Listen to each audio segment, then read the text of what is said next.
that he has a good knowledge of how it works, that he's putting a strategy together. He put a team at Fortaleza that is working on the strategy, and we would love that he pair up with the private sector, and I'm sure he's going to do that, to approach the market, to approach the opportunities that are out there to enhance and make this happen. So very glad to hear his commitment with the program.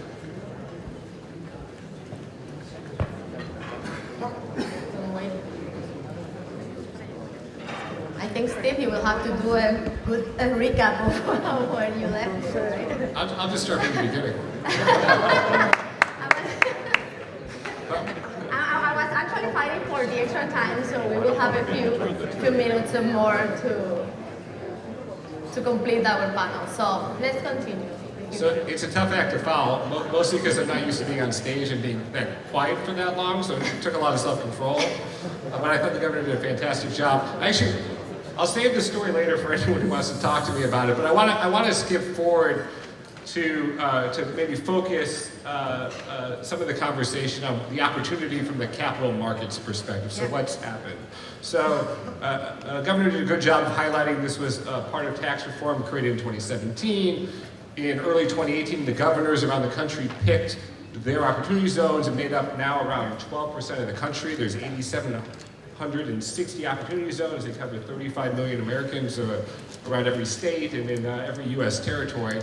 And obviously Puerto Rico got this special treatment in a separate piece of legislation where the whole island qualifies. So what does that mean now in terms of where the opportunity is from the investor perspective? This is a program that taps into capital gains. There's about $6.1 trillion in unrealized capital gains sitting among individual and corporate investors. The market's huge. In 2017, in opportunity zones, before there were opportunity zones, but communities that were opportunity zones, there were about $50 billion of just commercial real estate deals. So my anticipation is this is a $100 billion a year market. There's going to be $1 trillion of opportunity zone capital that comes into these communities over the next decade. There are about 100 plus opportunity zone funds that are raising between $5 billion and $500 billion or more in capital. 100 of them have registered with the SEC, about 120 just in commercial real estate. So this is in addition to all these other asset classes that hopefully we'll get to talking to. So the potential here is enormous. So this is not a community development program, and it was never designed to be that way. This was designed to be a new asset class, a change in the way capital markets work. And that means that Puerto Rico is going to be competing against every state in the country. And there's real reasons, I think, that the governor pointed out, to want to bet in Puerto Rico 10 years from now. I would be shocked, everyone in this room will have failed if Puerto Rico is not a better investment 10 years from now than it is now. And so that's a reason investors should be taking it seriously. But there are real challenges and certainly real perceptions that investors in the mainland will have around Puerto Rico as well. So this continued conversation, what Puerto Rico has to do to get in front of investors, to highlight its assets, to strengthen and to make its tax incentives more understandable to outside investors will be critical, because they'll be competing against projects in New York and California and Chicago and all over the country.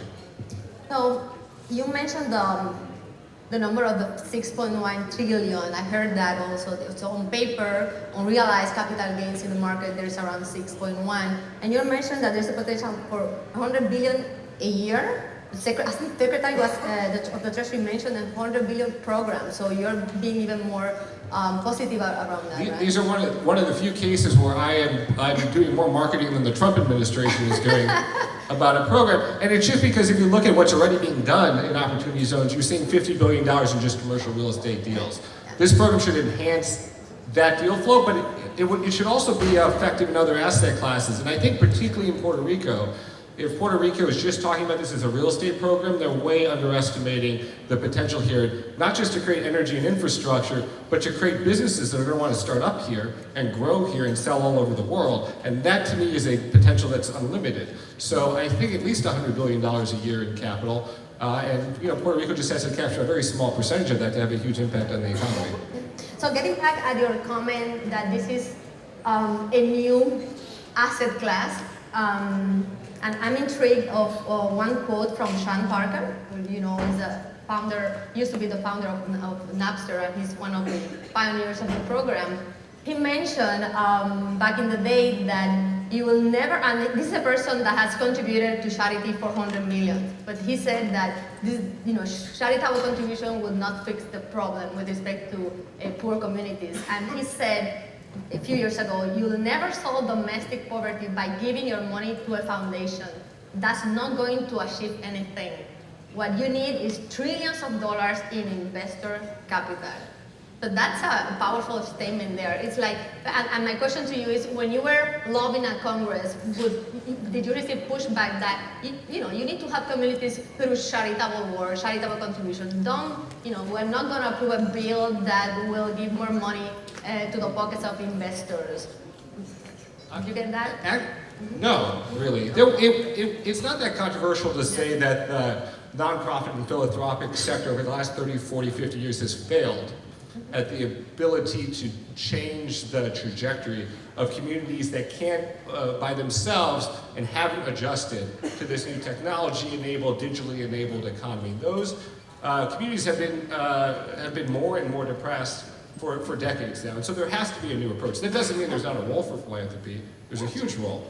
And it doesn't mean there's not a role for government. There's a huge role. But the role of the private sector has been under-leveraged for a long period of time. I'd say there are lots of different types of opportunity zone investors. There are market rate investors who are looking to maximize return for their investors, and will be looking at the best deals.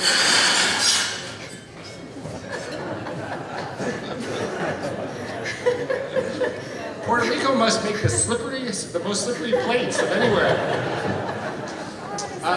There are going to be your investors who are going to make bets on places like Puerto Rico because the base here is low, and the opportunity to appreciate, which this program really captures, is going to be much greater than like in New York City or in Oakland or San Jose. And there are going to be philanthropic investors who will view this as an alternative to philanthropy.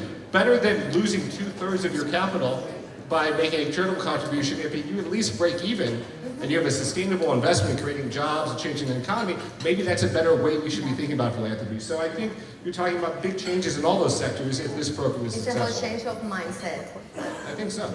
So moving along with the Fergus, so the name of the panel is 101 on opportunity zone. So can you walk us through very broadly, because we're going to do a deep dive on the technicalities, but how do they work, and from an operational and also the tax savings, etc. But broad. For sure. I think it's a point to the capital markets that Steve was bringing up, but it's important we understand the fundamentals of the opportunity zones and the incentive and what the benefits are to investors and how that's going to spur investment in different communities.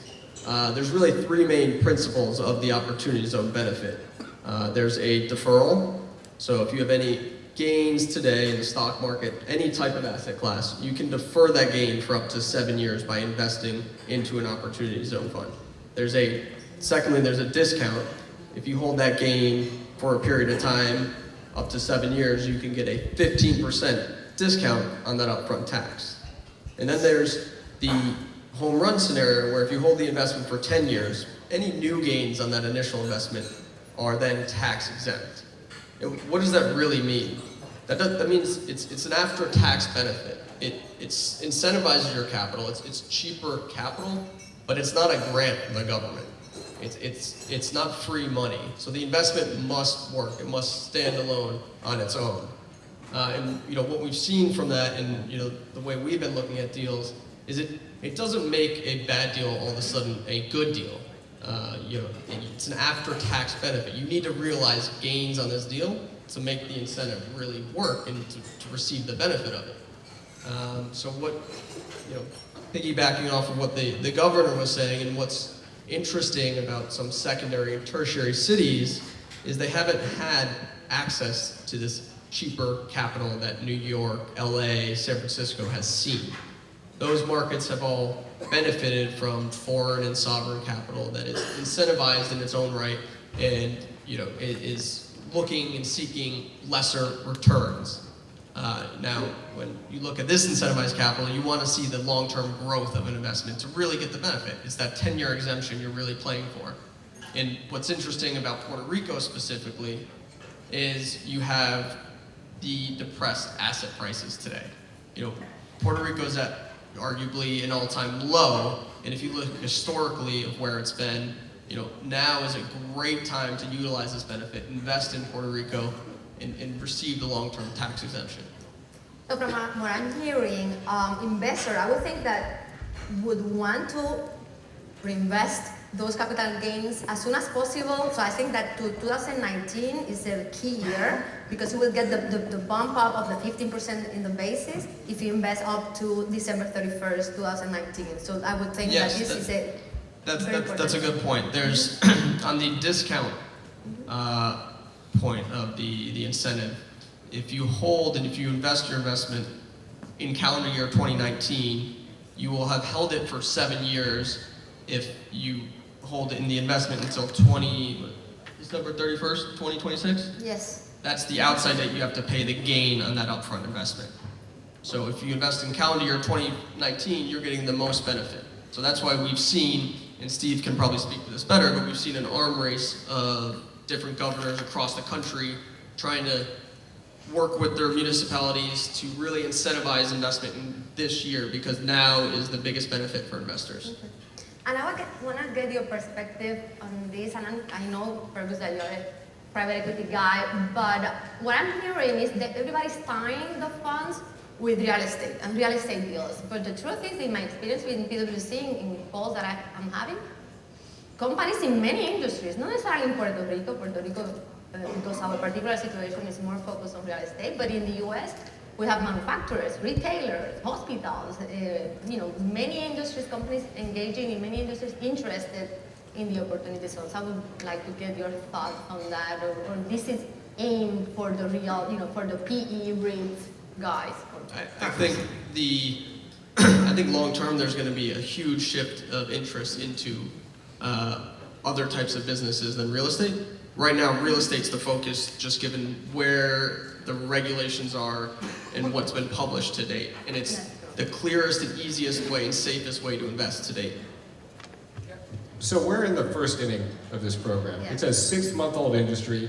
It's important that people understand that everyone's trying to figure out how it works. The funds are figuring out how to structure their investment vehicles. Investors are trying to figure out who are the intermediaries they want to work with to be stewards of their capital.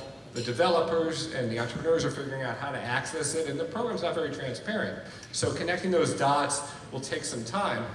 Real estate, I think, to Fergus's point, is a first mover because there's a lot of muscle memory in dealing with tax incentivized programs, taking advantage of credits, although this is not a credit, but taking advantage of kind of the cousins of this program. They have tangible assets in zones that aren't going to move. If they do move, it's probably a problem for the real estate. So, but business investment has a far greater ceiling, right? There's an unlimited amount of business investment that will move. We're going to see, and to Fergus's earlier point, we saw the first round of regulations come out from the IRS in October 19th, that talked to how these funds ought to be structured, but didn't tell us a lot about how the funds ought to invest and how they need to move that capital into assets. There's going to be another round of regs coming out imminently. It's supposed to come out in January. Apparently, I heard this through the grapevine, the government shut down for a while. And so the regs, brief pause. Hopefully they'll come back this year, unless, of course, the government shuts down again, which is, of course, possible. But I expect in this quarter you're going to see that second group of regs. That will be a big chunk of the substance that IRS is going to put out, and that will unleash the capital markets. I talk all the time to large banks and large wealth managers around the country whose LPs, whose investors are demanding product. They want funds and projects to put money into. They want more rules, and when these rules come, I think that will be the turning point for the first wave of this market. But I expect more capital to come into this program in 2020 than in 2019, in 2021 than 2020. The tax incentive, you do lose a little bit every year because of the time value of money, and there's these little cliffs because of you lose that step up, that discount on your capital gains. But there'll be more sophisticated funds, there'll be more markets that look investable. The reason to be in now is because assets are everywhere are going to be the cheapest now, and because you've got a first mover advantage to establish yourself in the market. And that's not just true for funds, that's also true for markets like Puerto Rico. Puerto Rico has, I think, a moment this year to either be high on an investor's radar screen or to be forgotten in this program for a few years because the preconceptions of what it is to invest in Puerto Rico doesn't get taken over by the new reality of what's happening here. I fully agree with you, Steve, in that this is only a 6-month program, and we want all the answers already here, but no, it will take time. So perhaps 2020 is going to be better than 2019. And you know, as we get more clarity on further regulations and rules, for instance, when the regulations were issued, the proposed regulations, but that we can follow, back in October when they were released, we started to get at PwC, and I bet that other firms, more and more calls from, you know, PE firms, but also from other type of clients. So I would think that as time passes, that will continue growing. So hopefully 2020. Any comments on that first? You would agree? So, so Puerto Rico. Let's move to Puerto Rico. Your firm is interested here. Is in scoping. They started stock scoping in Puerto Rico for deals. So what can you tell us about the market? Where do you see the investments? Is purely real estate, even though your PE firm is mostly real estate deals. What do you think? Sure. Urban and rural. How do you see the island moving with this program? Right. I think the governor hit it on the head when he was talking about investing in real estate in Puerto Rico. It is at an all-time low. Values are at an all-time low. And as I mentioned previously, the real incentive here from an ozone perspective is the ultimate gain on your investment and the gain on the real estate value. And if you can take an asset at its lowest value and sell it after you improve it 10 years from now back at a market value, you're going to be exempt from a large gain, ideally. You know, we're actually, our investment thesis, we've been looking at Puerto Rico for 9 months, a year now. And we actually, glad to announce, we just went under contract on the Normandy Hotel, which is, we all know, has been lacking a capital investment for some time. Yes. And what's most exciting to us about that asset is it is at a very low basis today. And it has potential, given its location, to be a phenomenal asset. And I think it's with the help of the municipalities and the government that's going to make that happen. And the governor was talking to his legislation and everything he's put in place. And I think the work they're doing makes investing in Puerto Rico from a private sector incredibly attractive. You know, one of the things that will facilitate ozone investment across the country, in Puerto Rico, and anywhere, is local municipality involvement. There's a time incentive in this structure. The sooner you can get it done, the better. There's also, I think we'll do a technical panel later, but there's certain periods within when you have to invest your initial gain and you have to deploy capital in that asset. Now, having a municipality that's willing to work with you will help that process and help assets qualify. If it's going to take 2 years to get permits, it won't qualify for the incentive. If the government's behind it and they're going to push policies through, and it will only take 2 months, then you can qualify for the opportunity zone benefits, and it should turn out as a win-win for everyone.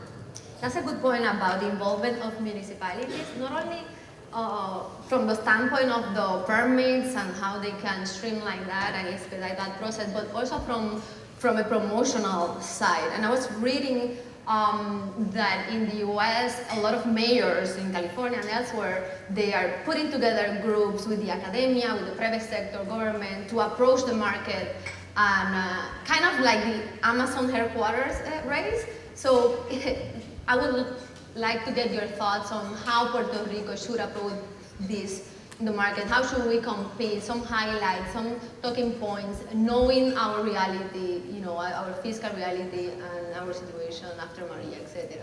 I think we will get your thoughts. We would like So I think it's worth being sober about Puerto Rico for a second in the mindset of investors in the mainland in the U.S. The investors who have been here for 5 years or more have a little bit of a hangover over the last couple of years around their experience investing here and questions about whether banks will lend here and whether it's sustainable. Now, again, I believe that Puerto Rico is a fantastic long-term investor, but you're already talking about a market that's deemed, markets in general, that are deemed to be pretty risky. Opportunity zones are getting the government incentive because they come with some economic risk. And they have to do it in a way that requires doing a lot of development. It's not just that you can invest in stabilized assets, you gotta improve whatever you're investing in. And that includes real estate, those are development deals or rehab deals in that sector, and that's a riskier asset class. And so Puerto Rico, the perception of Puerto Rico adds another layer of that risk. I think if Puerto Rico does not get out of the island, get to the mainland, get to capital centers like New York and LA and San Francisco, and talk about what this new reality looks like, it'll be very hard to get investors to come here on their own, except for folks who already have a tie to the island and want to be here. Now there are some great things to talk about, and I think beyond even what the governor talked about, which is that there is this new very interesting package of opportunity zone specific incentives that has been introduced in the legislature here. Hopefully it passes, and when people hear about it, I think we'll create another layer of intrigue about why they want to be here. And I thought the presentation we heard earlier today and all the technology that's going into being able to make transparent what's investable and how these incentives work are terrific. But there's still this perception outside the island that this is a riskier place than almost anywhere else in the country to invest. And it's got to get over that pretty quickly this year. And I think be very aggressive, and not just marketing, but getting in front of investors, because the best salve to that issue is success. And when investors come here and have success, when they deploy capital, when banks come here and lend, it will change that immediately. There'll be an arms race to come here, I believe. But this is the year to do it, because this is the year where capital and mass is really going to move in, and funds are going to make their strategic decisions of where in the country they're going to go. I totally agree. Yeah, just to add on that, I think the one thing you touched at the beginning is, the incentives. There's additional incentives that a lot of municipalities are adding on to the back of the ozone legislation, and I think that's very important to spur investment today and in the future. And it's going to be, it's an arms race to really arm the investors with the most benefits that you can possibly give them. And there's yet another risk that perhaps investors in the US are not aware of, and is that we have our own tax system, different rules, and there's some fixes that needs to be made. We will do a deep dive later in the next panels. So those are things that perhaps they don't know, many of them, because it's some technicalities. But and there is a bill out there, and the governor mentioned that he's committed to pass it. But yeah, that's an added layer. Plus, something that perhaps they are aware is our maximum tax rate in Puerto Rico for the portfolio companies is 39%, whereas in the US it was 35 and now it's 21. So that puts pressure on the program here in Puerto Rico, because you're comparing 21% on the underlying assets, the portfolio companies in the US, whereas in Puerto Rico is still 39%. And that's actually one of the potential changes to the code to tax the portfolio companies at a 20% comparable to the portfolio companies in the US, so that we can compete head to head. But that's yet to be seen. That has not been fixed or approved yet. So that's something that needs to be fixed. It makes sense. I mean, many states, every state's got a different treatment of capital gains. 30 states already conform to the federal treatment of opportunity zones. 10 states don't have a capital gains tax, and 10 states like California are big outliers. But increasingly you see this push around the country to conform to the federal treatment and to be more competitive. So Maryland and Michigan and Ohio have new layers of incentives around this program. Even in California, Governor Newsom, when he became governor this year, made opportunity zones a part of his legacy in California, and wanting to conform the treatment of capital gains taxes across these zones. So this can be a driver of some of the reforms and changes that we know the government and the governor is very focused on. And I think, reinforcing Fergus's point as well, investors are going to find it much easier to be here if they feel like they have a partner in the governor, not just on the hard incentives, but also on the time to market. The faster you can get to a shovel-ready project, the more likely people will invest through this program, where timing is very sensitive. You got to move money in 6 month or so increments. And the permitting questions, the zoning questions, the entitlement questions, the environmental impact, the pre-development work, the faster, the better Puerto Rico's reputation is at being fast. at getting that pre-development done so that money can actually go into projects, which is obviously good for Puerto Rico too, because you start moving that money quicker. I think more likely people will do work here. And there are states that have big disadvantages. California, frankly, is a really tough place to invest because it's hard to develop there. It's expensive. The tax system is way out of step with the rest of the country. I say this as a native Californian. But it's got very attractive markets, so it's not just the baseline economy of the market that matters. Even though California's got an LA and a San Jose and an Oakland, I bet you investors will be much less likely to go there than potentially here, because this is a place you can do business much quicker, or could be. The question is, will it be? No, the private sector, will make sure that we pass along that message to the government that they need to be collaborators and partners in this journey for this to work in Puerto Rico. So another driver important is the exit strategy. And that's something that from a tax perspective we will need to do some changes also in our code, but it's not because it's not the same if you exit, and we know how important is exit strategy for PE firms in particular. But it's not the same if you exit through a sale of assets or a sale of a partnership interest or a sale of stocks. There are some nuances there that needs to be looked at, but certainly those are going to be taken care of so that we are comparable to the US and we can compete head-to-head. Fergus can probably speak well to this, but there are two really types of opportunity funds. There are single asset funds investing in single deals. In Puerto Rico, there's some very big deals that would make sense to do a single asset, and then there are these more diversified portfolio style funds.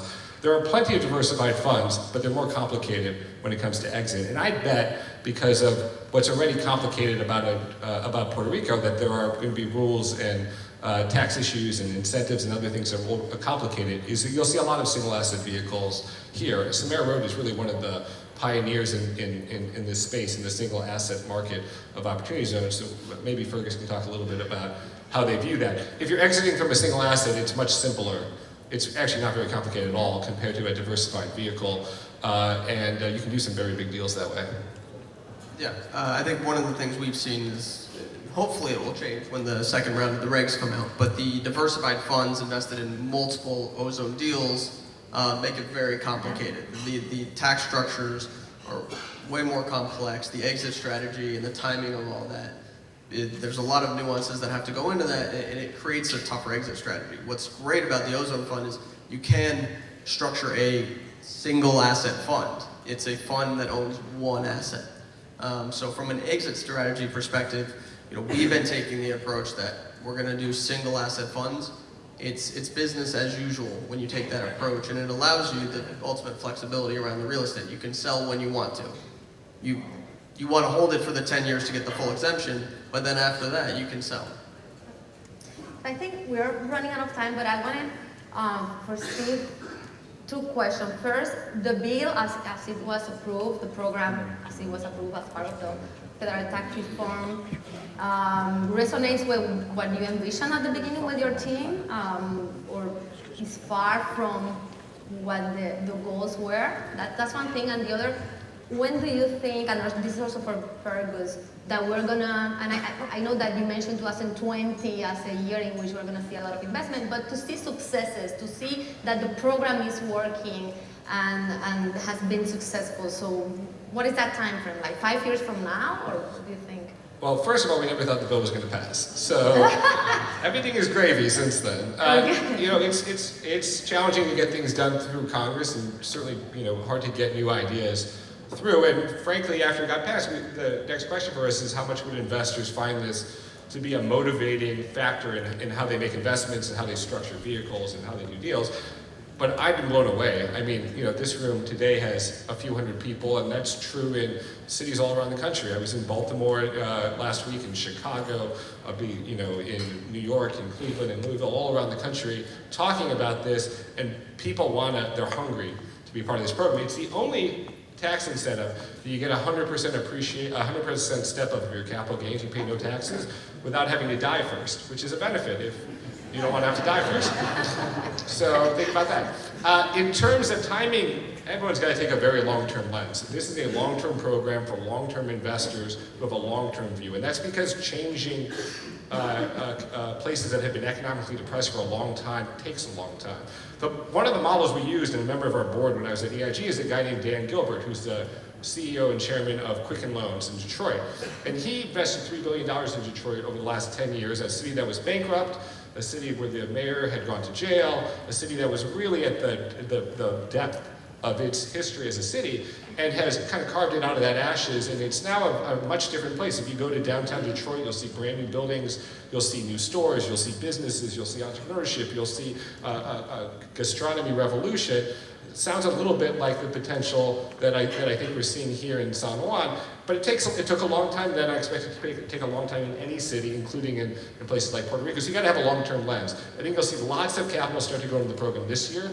I think you'll start to see the benefit maybe 5 or 6 years into this program, where developments are done, where the second round of investment is coming in, and where people who live in these communities are feeling the difference. And right now, the program is a little bit controversial in some circles. I'll tell you who it's not controversial with. It's not controversial with mayors. Every mayor in America, as you pointed out, wants this capital, wants to organize around it. And I think that's a good sign about its potential to change communities for the better.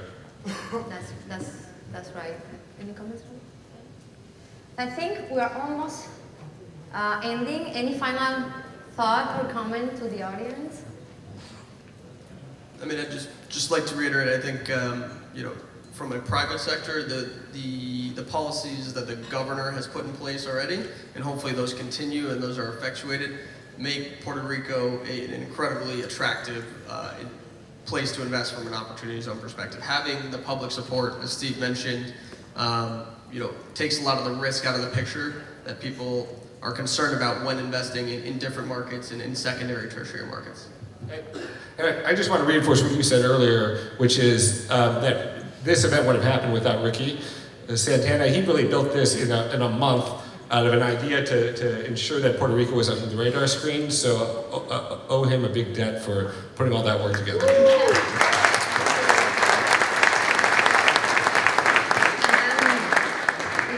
It's gonna take a comprehensive approach for this program to kick off in Puerto Rico and see the successes. And I'm looking forward to that. I know that that's gonna happen. So thank you for coming to Puerto Rico. Welcome again, and thank you for your time. Thank you. Thank you.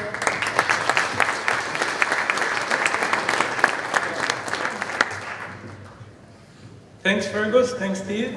And thank you, Denise. Thanks a lot. Now we're going to have a break, 20-minute break. So go to the bathroom. There are great 3 cheese sandwiches back there. And be careful not to hit the things in the wall. We'll be back.